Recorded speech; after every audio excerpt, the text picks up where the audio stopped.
Milí študenti, vítajte pri ďalšej časti seriálu Na vlastnej koži vo Veľkej Británii v mestečku Bournemouth, kde si ukážeme Cranbourne House, ktorý je jeden z internátov školy ETC, v ktorom môže študent prebývať. Takto vyzerá celá budova. Budova má 10 poschodí a je rozdelená na 3 časti. Poďme sa teda teraz spolu pozrieť na prvý priestor, do ktorého vkročíte ako nový študent, a ním je recepcia.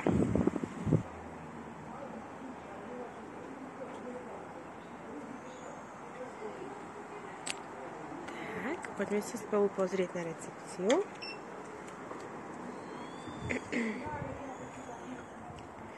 Tak, v prípade núdze sa môžete obrátiť sem.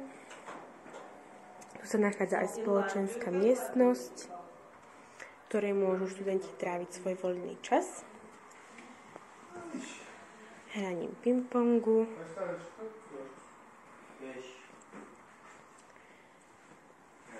alebo sedením na gaučoch.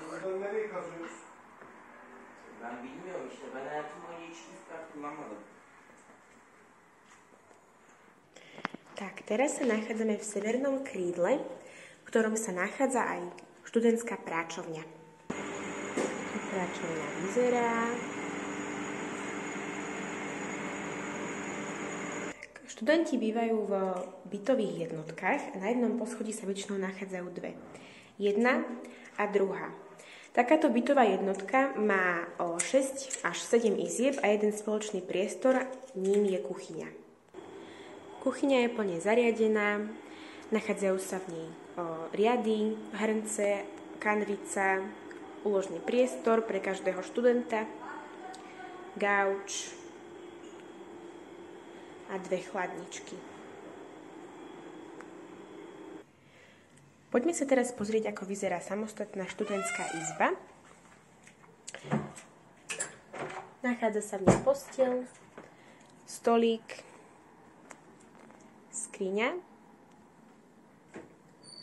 a kúpeľňa.